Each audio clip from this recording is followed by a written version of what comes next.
I'm Alex Michaelson, and this week the issue is the war in Ukraine. The U.S. announces more aid.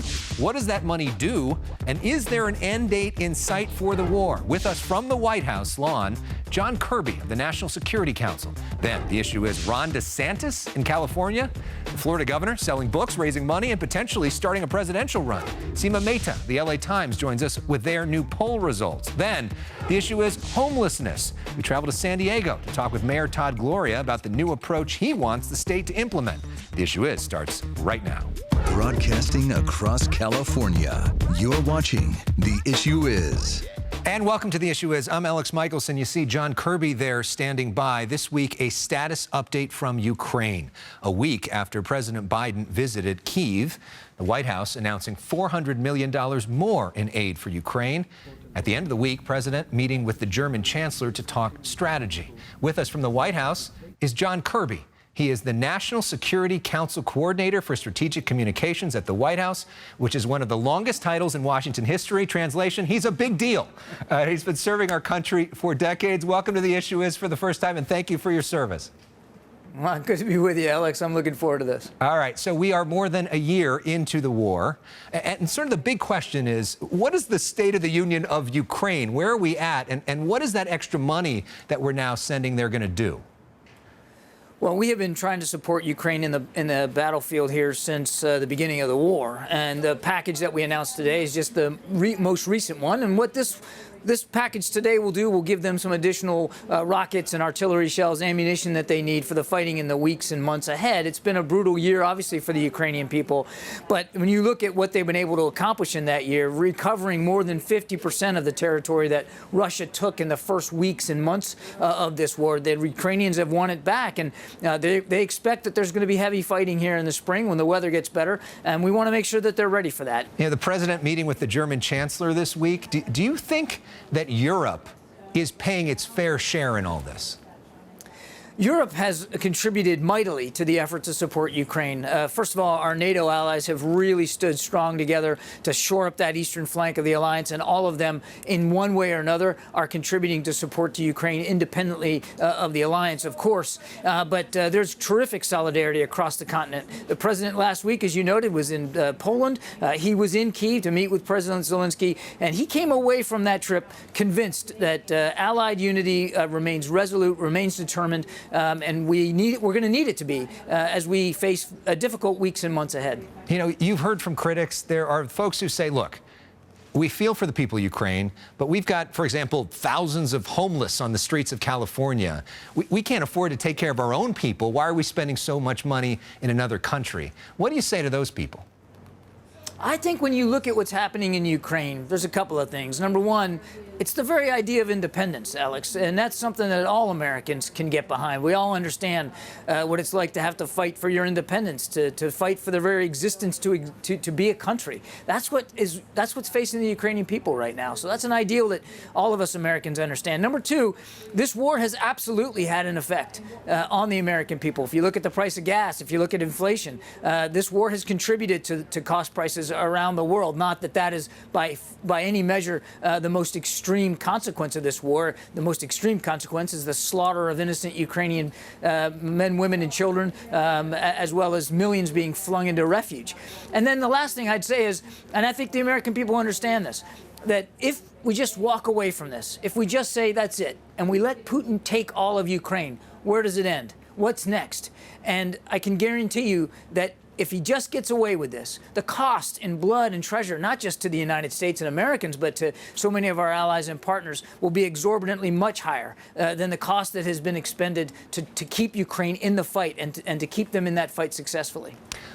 But to that point also, what is the end game in Ukraine? Is there an end date for our involvement? Some people are spooked by the thought of, like, Afghanistan. We're there for 20 years and have to walk away.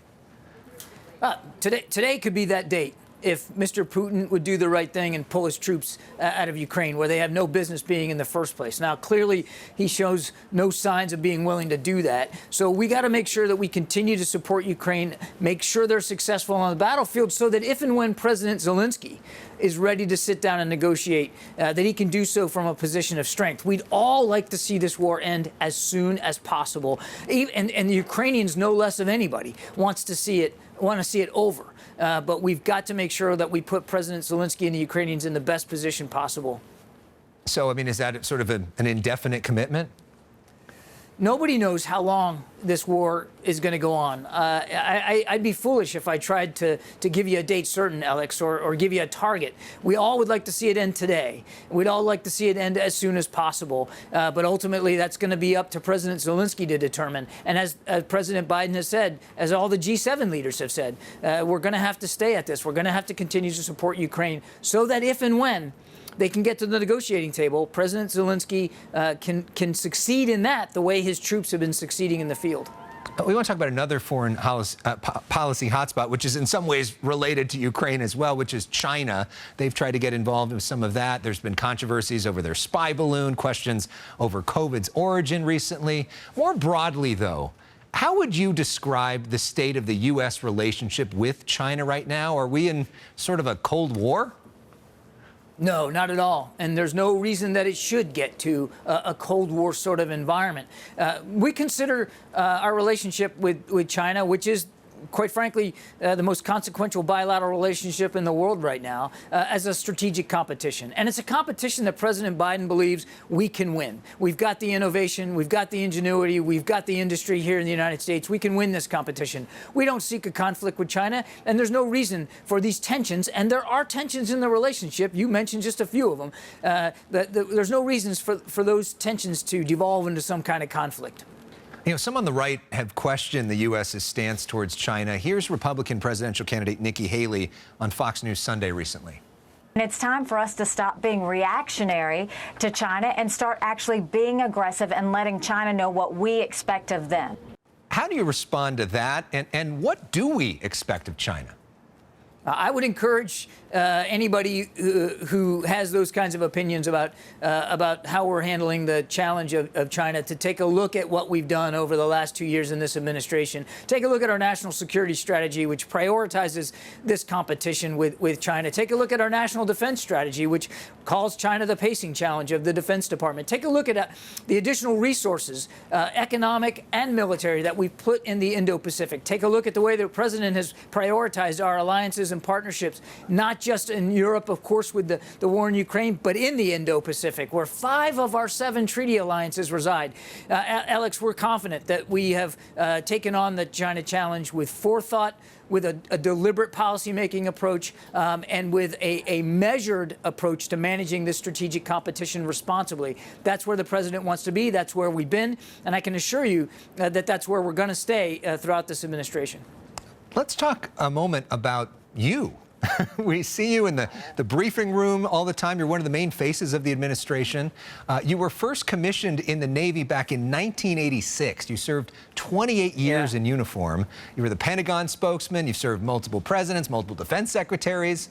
What would you say was the biggest challenge of your career, and how did you handle it? Wow. I don't think I've ever gotten that question before. I think one of the biggest challenges was when I left the Navy and left my first job as Pentagon press secretary under then Secretary of Defense Hagel, and went to go work at the State Department under Secretary Kerry the last 2 years of the Obama administration. There were some things that translated well. I mean, many of the foreign policy things that Secretary Kerry was advancing, I was familiar with, having worked at the Pentagon, but working at the State Department and learning that culture and that institution was a really, I mean, it was a steep learning curve, but I enjoyed every day of it. Secretary Kerry was a terrific boss, and learning the world through the eyes of our diplomats, as opposed to through the eyes of our sailors, soldiers, Marine, and airmen, was just a terrific experience. But I'll be honest with you, I mean, it took me a little time to get up to speed. How would you compare the different presidents you've served? I don't think I'm going to go into that. I think I would just say that, and I can see it now in this current job that I'm in here at the National Security Council. Being commander-in-chief it's the most weight you can put on an individual's shoulders to make decisions every day that really are life and death decisions, and to see the sobriety, the solemnity, the seriousness with which President Biden approaches those decisions has been quite inspiring for me. These days, it's a relatively small minority of Americans who actually serve the country in our armed forces. What do you think is the most important lesson that the rest of us can learn from them? I think we veterans have to do a better job telling our stories, quite frankly.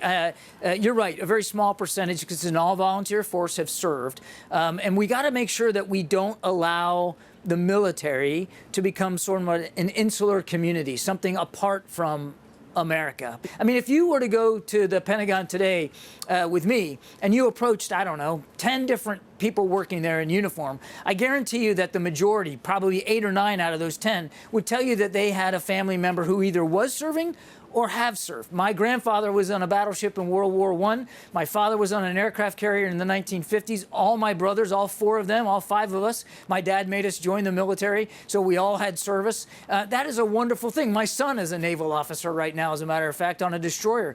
It's a thing that we're very, very proud of. But if we're not careful, it can create a sense of insularity, which is, again, not helpful and not healthy for the Republic, especially when it is an all-volunteer force. All right, and finally, we're going to end with something fun. This is called Personal Issues, which is 30 seconds of rapid-fire questions about your cultural favorites. This is the first thing that comes to mind to get to know you a little bit better. Okay, you ready? You seem very excited. So let's start with this. What is your favorite TV show? Seinfeld. Your favorite band or musical artist? Alan Jackson. Who is your favorite athlete of all time? Oof, that's a tough one. Oh, man. Favorite, I'd say Jack Dempsey, the boxer. There you go. Old school. Favorite book of all time? Oh, that's easy. The Caine Mutiny by Herman Wouk. I think it's a terrific book about leadership. I give it out as gifts. It's a terrific story. And it was a great movie, too. Finally, who is your role model? My father. Why is that? Tell us about him. My dad, he passed away a long time ago, back in the early 90s. But I think anything that I've learned of value and how to treat people came from my dad. I remember he owned a car garage and was a mechanic. And I used to go out there in the summer times and work, sweeping the floors. He wouldn't let me get near a wrench. I wasn't very mechanically inclined. But the way he treated his employees, the way he treated his customers really inspired me. He used to say that nobody comes to work wanting to do a bad job. Everybody, you know, when they put their feet on the floor, they want to get up, they want to do the best they can. And if you approach every interaction with every individual every day from that perspective, that they're essentially good and they're trying their best, I think it does color the way you not only perform yourself, but it colors the way that you can lead and manage others. Well, John Kirby, thank you again for your service, for your family's service to our country. We really appreciate getting a chance to talk with you. My pleasure. Good to be with you, Elex.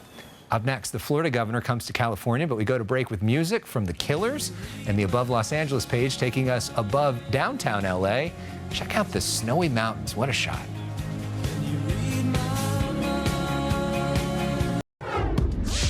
Check out this poll of California Republicans. The question, who's your choice for president?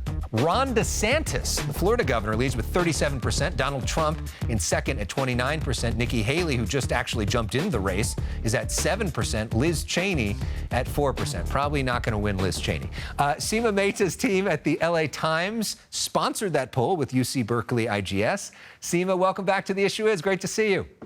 You too. Thanks for having me on. Okay, so a lot of people hear GOP primary in California. They think that doesn't matter. Who cares? A Republican's never going to win in California. And yes, it's true that a Republican probably isn't going to win the general election, at least anytime soon in California. But this primary really matters. Remind us why.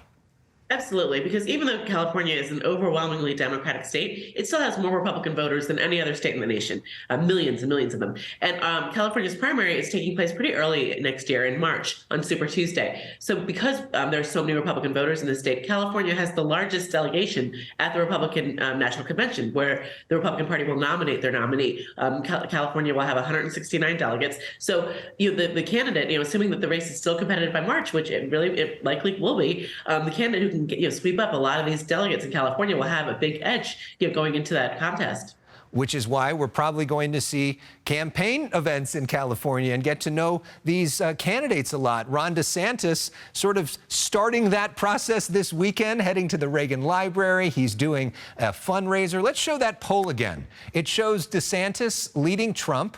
What did you make of these results? You're the one who actually wrote the story on this.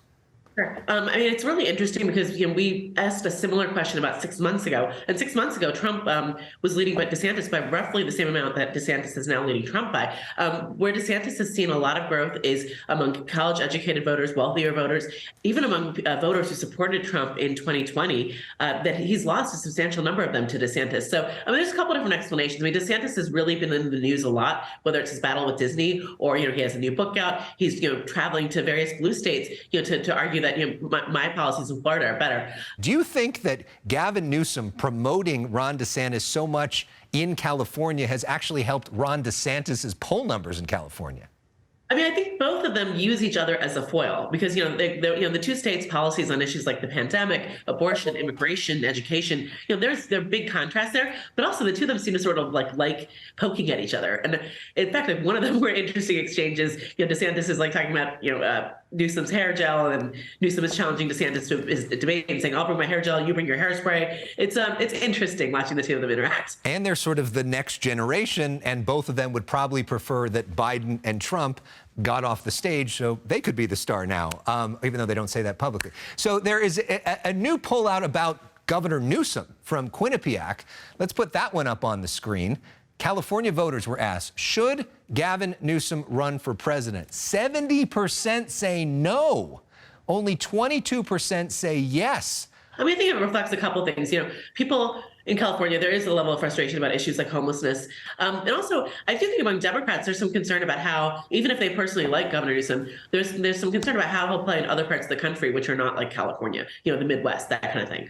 So I doubt his team loves seeing these numbers out in public, but I suspect they're not surprised by them, given that they've probably done a bunch of internal polling themselves.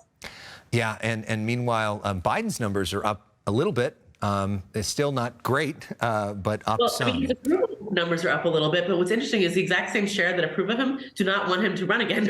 And then if you look at Kamala Harris's numbers, California are not really enthusiastic about her running for president either. So, but there's also the question of who else, if it's not going to be him, who else is the candidate who can run, who could, take on Trump or whoever the Republican nominee is.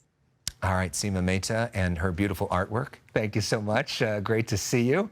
When we come back, we talk to the mayor of San Diego about potential changes to California's conservatorship law. But let's end with something fun. Seema, stick with us here. Since you're talking so much about Florida's approach, we go to break with Will Smith and your chance to dance. Oh, no. I'm going to Miami. Here on behalf of a community that wants better public safety responses. Mayor Todd Gloria speaking out in Sacramento this week as part of his statewide leadership role. This week, we traveled to San Diego and thankfully avoided getting washed away in the process to talk with him. Hi, everybody. Thank you so much for being here today. In La Jolla, we sit down with San Diego Mayor Todd Gloria as part of USC's Herb Klein Lecture Series, one of California's rainiest days ever. You made it through the rain. Right? Give ourselves a round of applause for that. Gloria is the current chair of California's Big City Mayors, the 13 mayors of the state's largest cities, all who say new laws are needed to help the homeless. Our entire group, Republicans and Democrats, in the coast, inland, all of us saying we need this change. Now I'm going to turn it over to Mayor Todd Gloria of San Diego. This week, Gloria represented the mayors in Sacramento to back legislation by Senator Susan Eggman that would reform conservatorship laws and make it easier to force the mentally ill and drug addicted into treatment. It's a rare bill backed by both Scott Wiener, one of the most progressive senators, and James Gallagher, the Republican Assembly leader. This is not one flew over the cuckoo's nest. That's not what I'm talking about. What I'm talking about is simply recognizing the reality of the fact that these people are too sick to care for themselves, and we can't continue to ignore it at tremendous expense to taxpayers and obviously at the expense of their lives. Too many of these folks are dying. Gloria says fighting homelessness is priority one. He recently signed an executive order that requires affordable housing permits to be reviewed within 30 days. That's a process that can take 6 months or more at this current point in time. The underlying notion is that this is a crisis and we have to act accordingly. Gloria, a former assembly member, is a close ally of Governor Gavin Newsom. Any chance you're going to run for governor? Oh my God, no. No, never? I can't see that. I, Todd Gloria, do solemnly swear. In December 2020, Gloria was sworn in as San Diego's first openly gay mayor and says he experienced discrimination on day one. We had a city employee use his social media account to refer to me as Mayor Glory Hole. Ooh. And he continues to do that. Now, I don't know who he is. He doesn't have the courage to be honest about who his identity is, but he's very obviously a member of our organization. Gloria is also the city's first Native American and Filipino mayor. His dad was a gardener, his mom, a maid. My parents taught my brother and I that we're supposed to leave things better than you found it. We also played our personal issues game to get to know his favorites. What is your all-time favorite TV show? Oh, 48 Hours? Okay. I like true crime. I'm a true crime guy. Yeah. That's Favorite movie of all time? I like Fletch. Okay. What is your Chevy Chase is great. Who is your favorite musician or band? Madonna pre-surgery. And what is your motto or philosophy? Leave things better than you found it. Our thanks to Mayor Todd Gloria and to the USC Dornsife School for making that event possible. We'll wrap things up after this, but first music from the Avett Brothers and their song, Pretty Girl from San Diego, and a look at the very beautiful La Jolla.